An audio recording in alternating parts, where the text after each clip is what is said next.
सुबह सुबह हम लोग उठ गए थे, जल्दी हमें प्रसाद चढ़ाना था। सुबह 6 बजे हम उठे, रेडी हो गए। 7 बजे तक हम मंदिर आ गए थे और यहाँ मम्मी जीजा जी का और मामा जी के बेटे का प्रसाद चढ़ा रखी थी, क्योंकि मम्मी ने ही बोला हुआ था उनका प्रसाद चढ़वा रही थी। हमने यहाँ पे प्रसाद चढ़ाया सब लोगों ने, और प्रसाद चढ़ा के, क्योंकि यहाँ पे बहुत सारे मंदिर हैं, मेन समाधि यही है। ये देखिए यहाँ पे सुबह सुबह कितनी भीड़ है। ये बाबा नारायणदास जी की समाधि है, ये उनका कमरा है जहाँ पे मतलब प्रसाद चढ़ाया जाता है। फिर हम यहाँ से प्रसाद चढ़ाने के बाद पीछे के दरवाजे से निकल गए दूसरे जगह।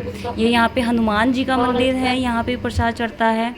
मेन तो समाधि यहाँ पे बाबा नारायणदास जी की है, लेकिन और भी मंदिर यहाँ पे धीरे धीरे जिसकी मनोकामना पूरी होती है वो बनवा देते हैं अपनी श्रद्धा से, जिसका जैसा मन करता है, जो जिस भगवान में श्रद्धा रखता है। यहाँ हमने फिर गणेश जी के मूर्ति पे प्रसाद चढ़ाया। गणेश जी की मूर्ति पे प्रसाद चढ़ाने के बाद यहाँ हम हनुमान जी की मूर्ति पे आए। हनुमान जी की मूर्ति पे हमने प्रसाद चढ़ाया, क्योंकि यहाँ पे सभी जितने भी मंदिर यहाँ पर हैं सभी पे ये बताशे होते हैं वही चढ़ाए जाते हैं। तो फिर हमने यहाँ से चढ़ाने के बाद हम चले गए देवी मैया के दर्शन करने। देवी मैया के दर्शन करने के लिए हम आ गए हैं देवी माता वाले मंदिर में, और हमने यहाँ भी माथा टेका, हाथ जोड़े, प्रसाद चढ़ाया।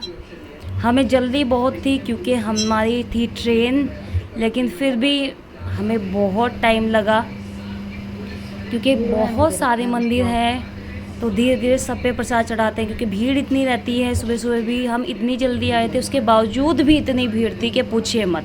सब जगह प्रसाद चढ़ाने के बाद हम निकल लिए थे यहाँ से, और उसके बाद ये मामा जी का बेटा और जीजा जी आगे आगे चल रहे थे। उसके बाद ये बोला कि मुझे तो तिलक लगवाना है। यहाँ पे मौसी का बेटा सेवा कर रहा था तिलक लगाने की, तो हम यहाँ पे आए, हमने यहाँ पे तिलक लगवाया उससे।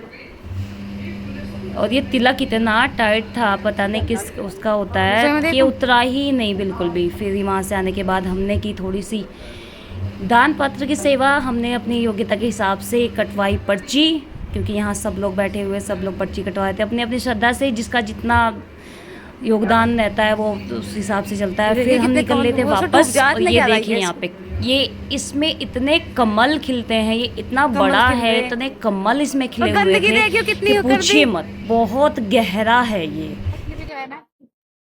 नहीं, ये गंदगी कितनी घेर दी इसमें।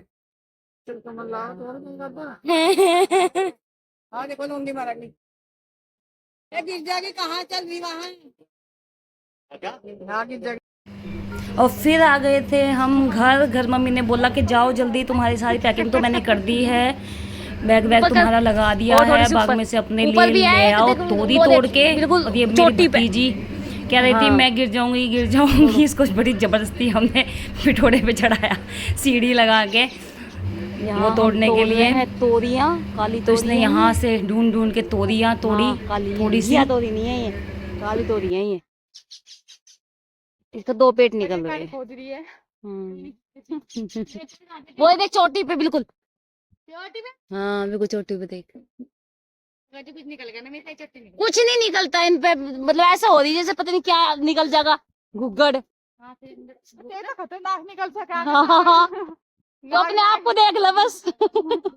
नागिन भी तुझे देख के भाग जाएंगे, डर जाएंगे। डर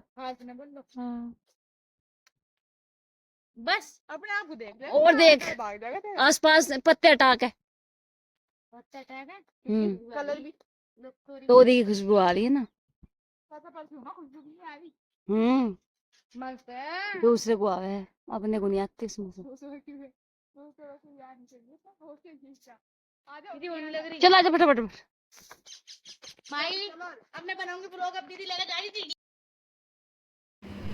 तोरी तोड़ने के बाद हम चल दिए थे घर, क्योंकि हमारी ट्रेन थी, हमने चेंज नहीं किया था, हमें निकलना था जल्दी। और यहाँ से जाते ही आरुष आ गया था कि मुझे कपड़े दो मम्मा जल्दी से। आरुष को हमने फिर कपड़े वपड़े दिए। आरुष ऐसे ही टॉवल में घूम रहा था। और यहाँ आने के बाद हमने रखी सीढ़ी और हम निकल गए रेडी होने। और मिलते हैं नेक्स्ट ब्लॉग में। Bye bye, take care.